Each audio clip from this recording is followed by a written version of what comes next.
What do you get when you throw two natural born intuitive mediums together with a passion for animals and empowerment? Spirits, angels, and guides. Oh my. I'm empowerment medium Tara Diana. And I am intuitive medium Nancy Brady. Together, we focus on the good, The bad, and the ugly of working with the spirit realm. but mostly we're focusing on the good. Hey, Tara, welcome back.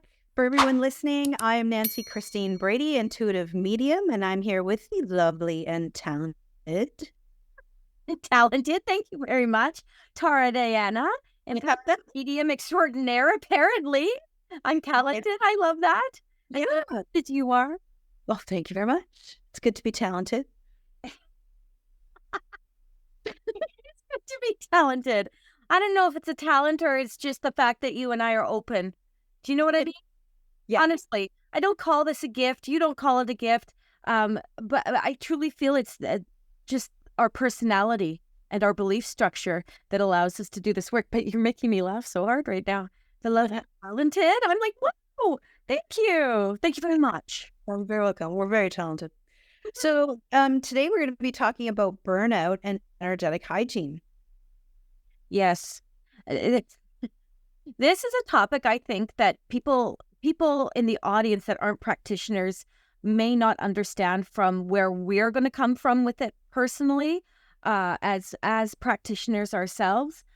But it's a great topic for everyone because every single person at some point in their lives will hit what we call emotional rock bottom, right? Where you've just too much going on, too much around you, energetically, mentally, emotionally, and you have to dip. You have to just be like, okay, I need to tap out, right? So we're going to talk about it a little bit from our perspective as practitioners that work with others in others' energy, and then let's tap a little bit into why the everyday individual should look after themselves as well. Absolutely. Everyday individual. Anyway. And we didn't mean, the common. My jive. We certainly didn't mean the common folk out there. We were meaning, people who come for readings, like, who don't do the mediumship. This is one of those podcasts that's just going off the rail before it starts. Oh my gosh, it is. So let's start there. So, one of the common things I know with people when they sit with me, the first thing I do is I will do kind of an aura chakra scan for them. And right away, I'm like, oh, they need some hygiene. They need to clean and cleanse their chakras. Their aura is a bit kind of hazy or muddy.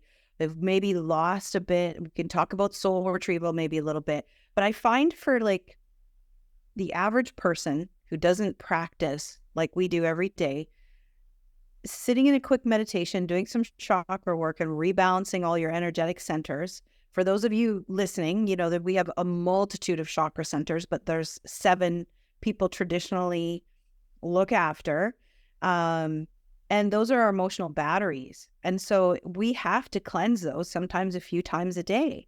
And I find when people are coming to me, it's usually, after grief, all of everything is dulled down a bit because we've tapped into those energetic batteries.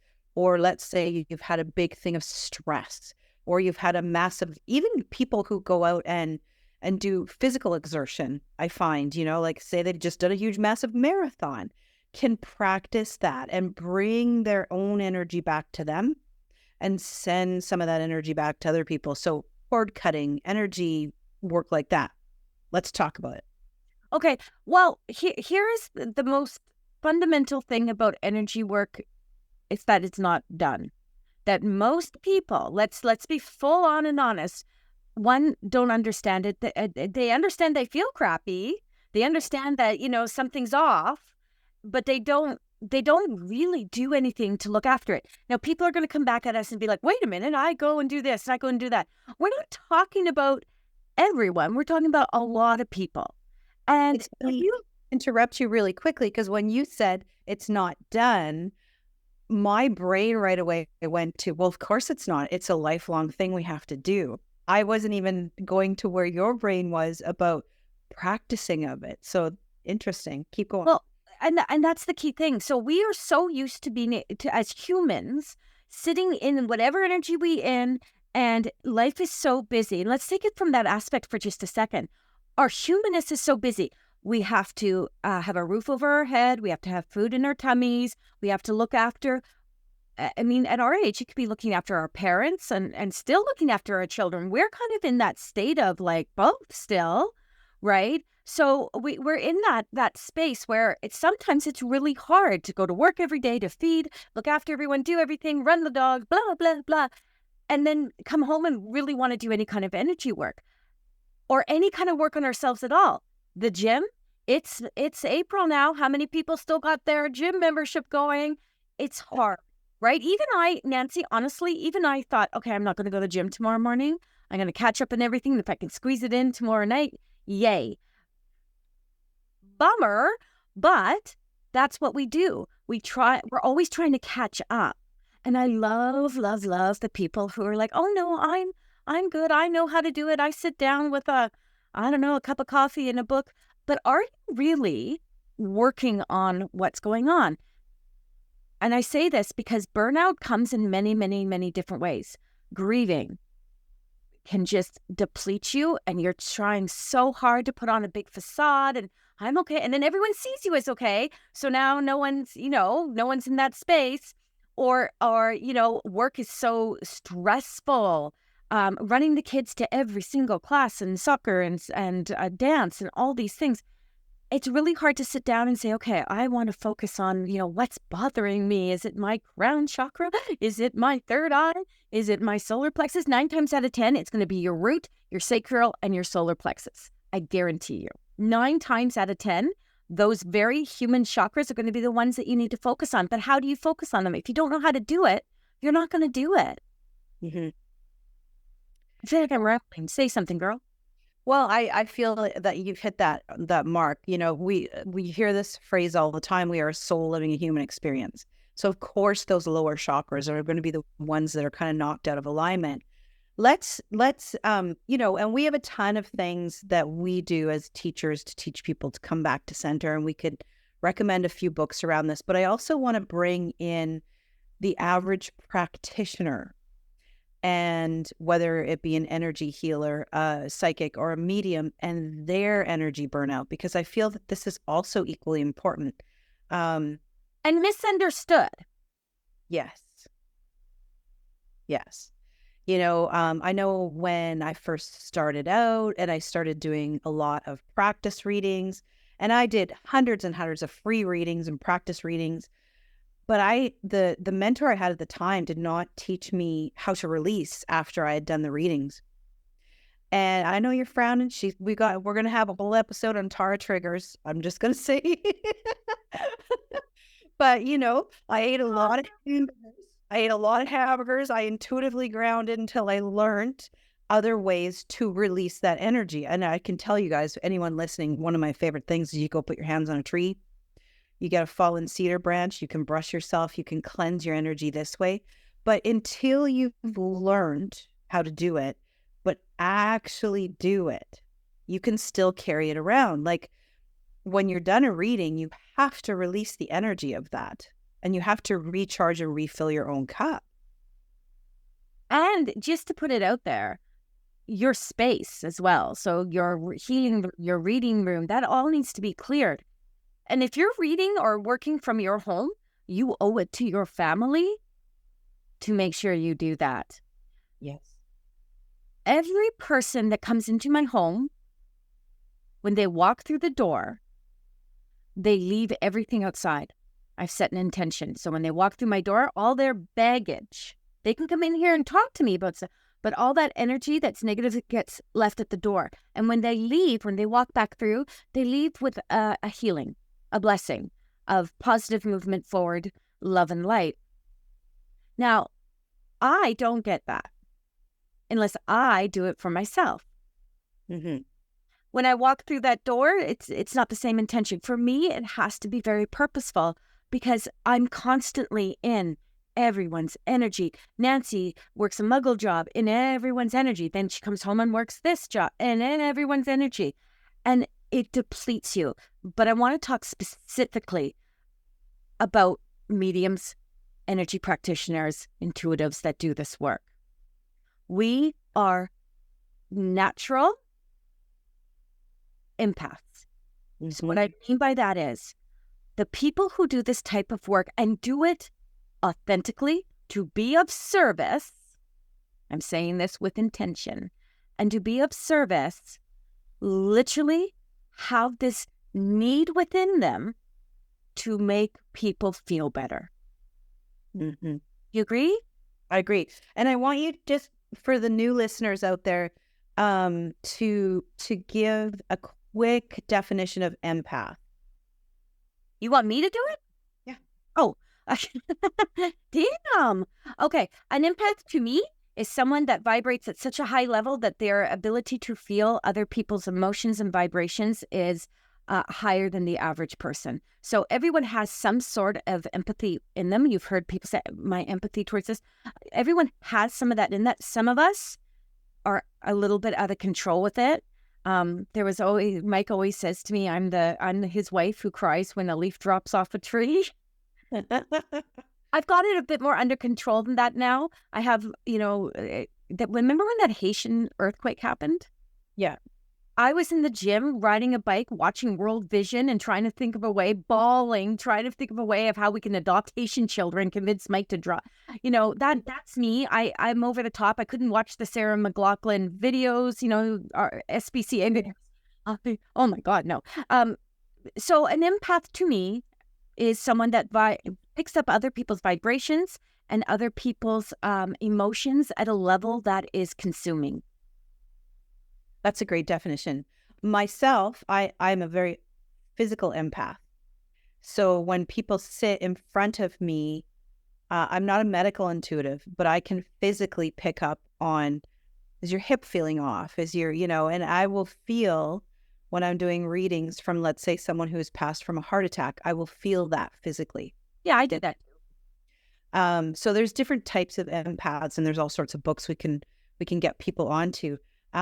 But when we tie it back to energetic hygiene, I think a lot of this comes from setting those boundaries and setting intention and not allowing, the yucky energy in. And if you do have to have other people's energy in, really focusing on how you clean that out.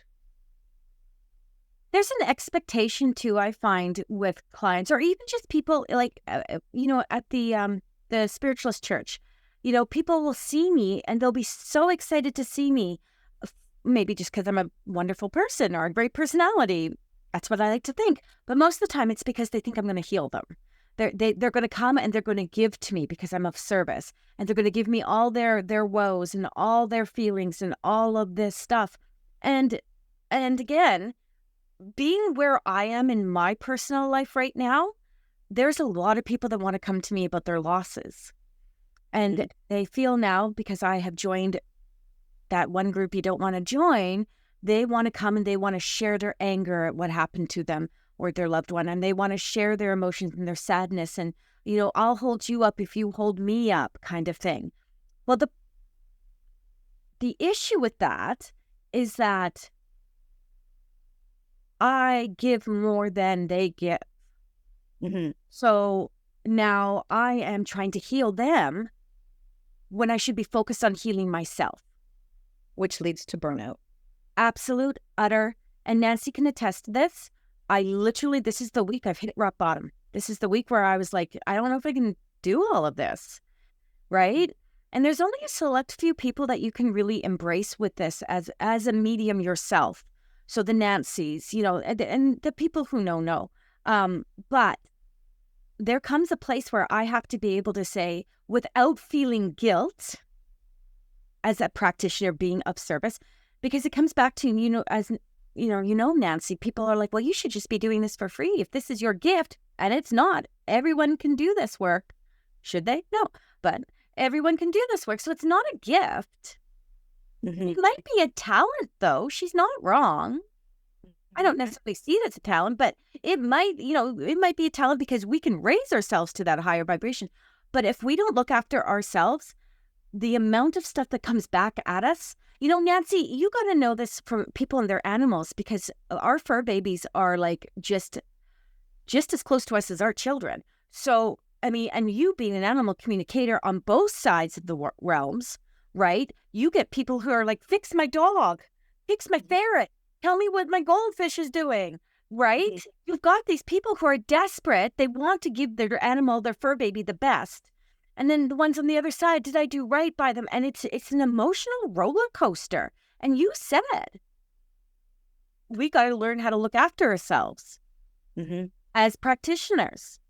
Yeah. And that's the truth, because there's so much energy thrown at us all the time. And I think it's really important, like one of the things, and I'll return to the physical empath part. When I first really started opening up and learning a lot about this, one of the best things I ever read was, is this mine? Is this mine? Yeah. And when I started to identify with that, I could realize, okay, and I can't explain it any other way other than like maybe an emotional tornado, and you're sitting in the middle of it where it seems calm, right? But there's all the chaos around you. And so, okay, is this my energy? Is this my client's energy? Where is that boundary? Then when you identify where that boundary is, it allows you to step back and send their energy to them, pull your energy to you, and really identify with getting to the cleansing of that energy, the boundaries around that, so that you can try to not get to burnout. Now, again, returning to the fact that we're a soul living a human experience, we all get burnt out at one point or another. Absolutely.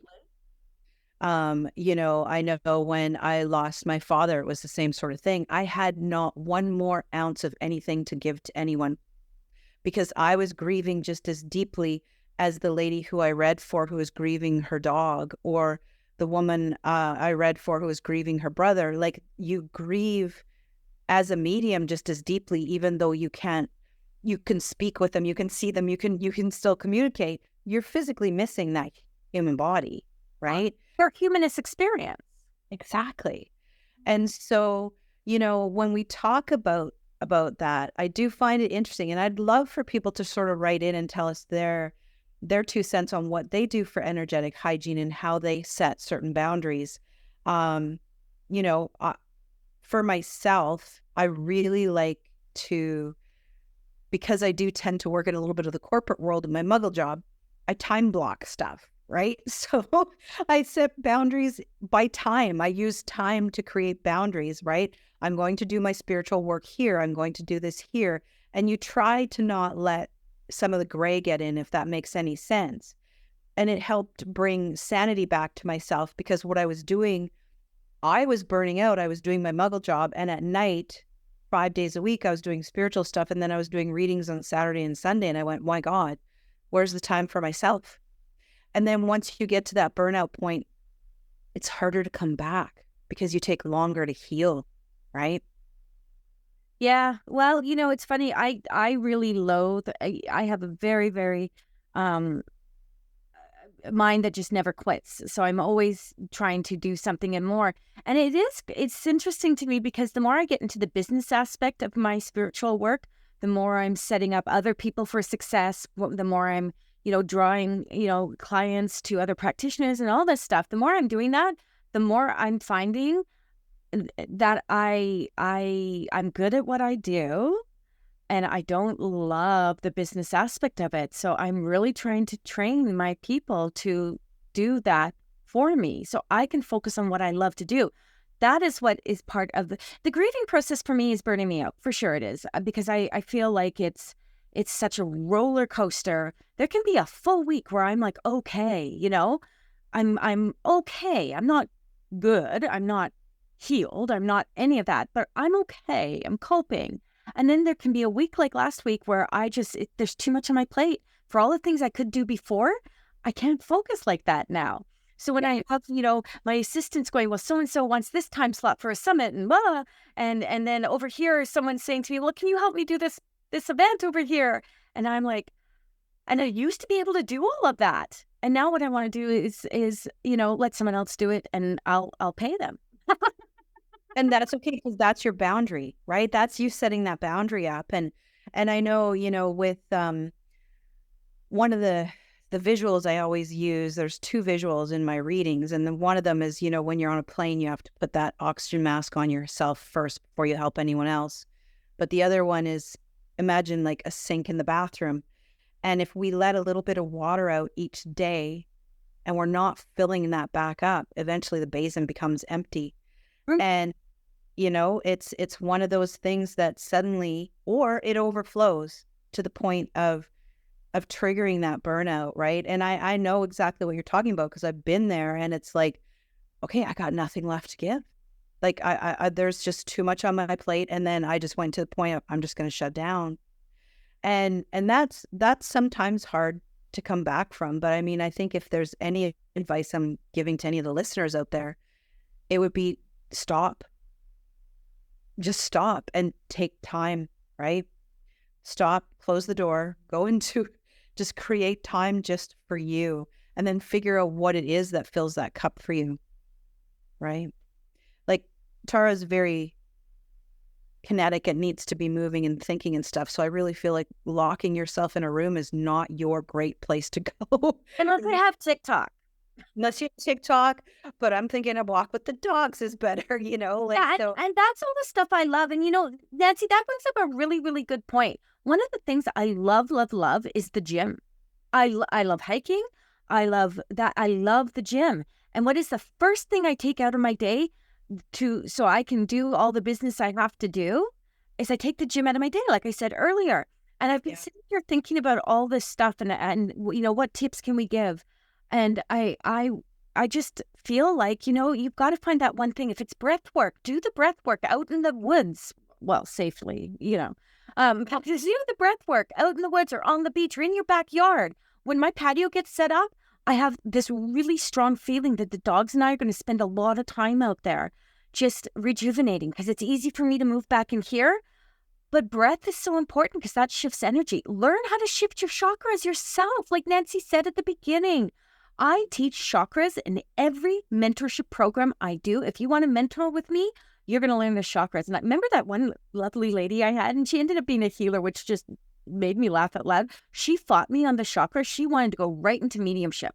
I'm not doing the chakras. But if you don't know how to center your chakras, and even when you burn out, you can always take that moment and keep working on them until the burnout disappears. You can keep working on being rooted, being present, being here, being in the moment. I am, and here. I'm focused. I have clarity. I have understanding.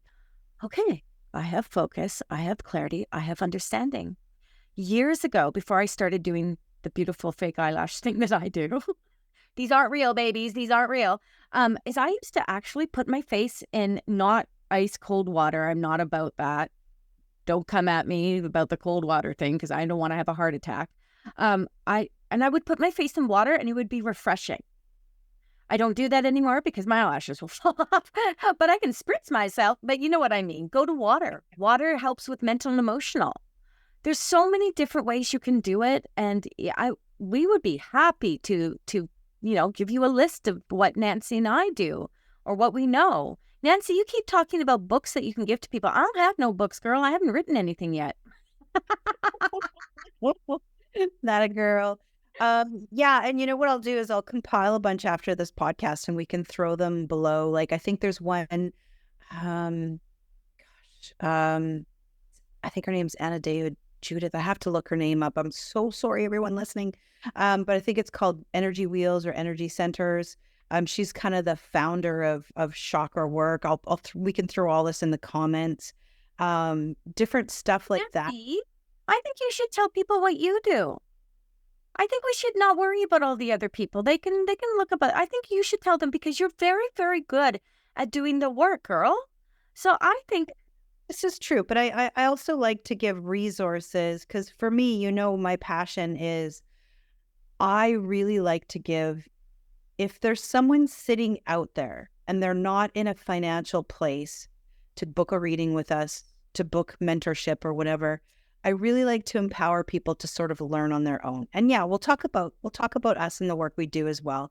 But I feel like throwing a few books in the comments will be okay. I think that that's something we should do for people because I know when I was starting out, And I looked for mentors, and it was by the thousands and thousands of dollars. And it was like, I just wanted to learn some of the basics and dip my toe in. Right. I didn't think you were going to charge people for it. I just thought you were not going to tell them what you do. No, and I will. And we will talk about that. But I'm just saying, like, I really like to have the plethora of resources that we can provide to people. And our podcast is going to do that. We are going to get into some episodes where we're going to talk about the clairs and what we do there. We're going to talk about chakras, and we're going to get really into that. The one thing I do want to talk about before we wrap it up, though, is, you know, we're talking a lot about energy coming at us in the work that we do. I want to talk about the energy that kind of unbeknownst flows out of us and replenishing that. And I'm going to talk about energy cords. So, you know, for the listeners out there who don't know about these, basically when Tara and I are sitting here talking, we are exchanging an energy cord between each other. And it's most likely in our heart chakra, because we love each other and it's one of those things, it goes back and forth. Now, what's happening is I don't know the amount of energy I'm giving to Tara that she needs, and she doesn't know the energy that she's giving to me that I need.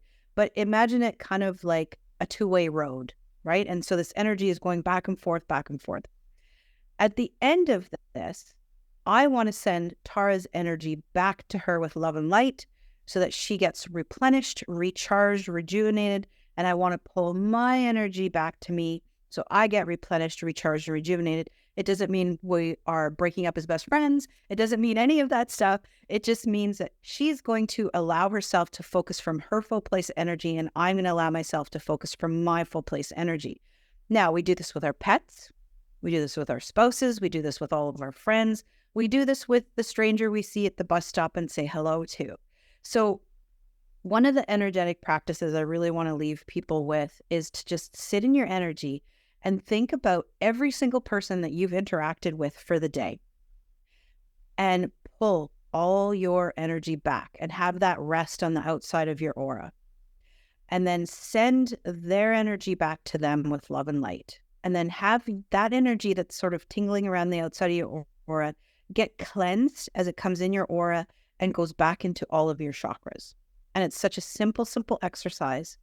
And you can pull light from source and ground yourself from source right down to the earth, and then back up like a zipper. And the next thing you know, you've done a really quick energetic practice to clean your energy, pull it back to you, and send the other's energy to them.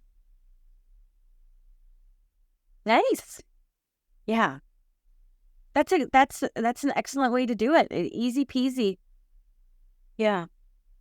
And then boundaries. Boundaries are good too. You know, like I really feel if someone is constantly a taker in your world, it's okay to not be around them and to say no. No is a word. No is really important. And a lot of people, especially the people like us who do this work, are people pleasers. So we're constantly bringing, oh yeah, no, I'll just give you one more thing. Okay, I'll do this for you, or I'll help you there. And then the next, you know, we've filled our basin too much. Oh, that's so true. Yeah, I think a lot of psychics and mediums, we work almost our entire career to not be people pleasers. Right? And that is, you know, that's actually where, that's a topic for another day. But with all due respect, I really do feel that we have to be reminded, and we still have to learn, you know. And when you hit that rock bottom spot, it's like the ultimate reminder. Wait a minute, you have some control, girlfriend, boyfriend. You have some control. So remember, now attend to yourself. You know, I always talk about investment. I don't mean money. I mean energy. Invest in you. Take some breath work classes. I mean, I hate to say this because it drives me nuts. I have stopped reading most books on the metaphysical. I don't follow a ton of people. You have to be something very grassroots and very unique for me to follow you in a big way. So when Nancy's talking about books, and I'm like, I don't know any books. No, 10 Andrews, because at this point in my space, I actually know what I need to do for it. So Nancy is the go-to for that kind of stuff. Resources, Nancy's the kind of girl to go to, because I've gotten to a point now. Granted, I've been doing this professionally for longer than Nancy. She's been doing it her whole life, but professionally, I've been doing it longer than Nancy. And you get to that space where you're kind of like, I know what I know. I'm always open to learning, but I don't necessarily seek the learning. Does that make sense? Oh, 100%. Because that's where our personalities differ a lot, and we balance each other out, because I am the dork that goes down the rabbit hole on Google to learn everything. Like it's funny for anyone listening, we keep putting this one podcast off because it's something we have to research. And it's like, whereas I'm like, I'm in, I just need 10 minutes. I need to research this. I need to get to the bottom of the book and the story and whatever. And, whereas Tara and I need 2 weeks to like find the first page. And we definitely get there, but I am one of those people. I think if financially I could be in university for the rest of my life, I would. I just love learning, and I'm a bit of a sponge around it. I don't know. I think that's super cool. I am that person that absolutely immediately takes what resonates with me and then just leaves all the rest behind. I don't go any deeper. And you talked about rabbit holes. The only rabbit holes I go down anymore are the ones like Doreen Virtue, where I need to know what happened. What happened? Girl, where you go? What was that all about? Those. But again, it's not that I'm not open to learning and developing. We always are learning and developing. Yeah. But it finds me. Yeah. Right? I don't seek as much because I'm just too busy doing the dogs, doing the gym. You know what I mean? I'm too busy. Yeah. Trying to get in some life stuff. And for me, I love a good show, a good whatever, because I need to get out of the humanness and into, and I say that, like, people are like, oh, did you read the self-help book? I'm like, no. I'm reading about vampires right now. Did you read about, James Van Prague or Sylvia? I'm like, no. I do the work. I'm reading about the vampires. Right? It's funny. We're getting a little off topic, but I'm going to add one more comment to that. My son and his girlfriend were over for dinner last night, and her and I were talking about our Kindles. And she's like, Corbin says you have like 6 or 7 books on the go right now. I'm like, at any given time. Absolutely. I'm like, I like the reality books. I said, but I need my fiction, and then I need different kinds of fiction, and it depends on what it is. And then I'll put it down if I'm bored of it, and I'll go back to it later. So yeah, I still have the vampire stuff too. I enjoy all of that. that again is how you heal. That's how you cleanse. That's how you do the stuff that fills you up, and it's so powerful. So I love a good book. Yeah. And that's a great way to recharge and replenish that basin, fill the cup, right? It is. It absolutely is. So on that note, I think that we should be looking at our boundaries. Yeah. Looking at making sure that we are aligned and connected to the best of our abilities. Yeah. If you don't know how to do it, do a little bit of research. Nancy's got you. And just focus on investing in yourself. When you feel like you've hit that point where there's no return, there's always a return. Always. Find what fills your cup. Find what fills your cup. And fill it. And feel it. All right. So email us your thoughts, anything you guys have around that. We've always enjoyed spending time with you. Tara, I love this time together with you. Thank you very much. I am a person who goes just like way over here, and you're like, well, we're off topic, but let's come back. That's why we work.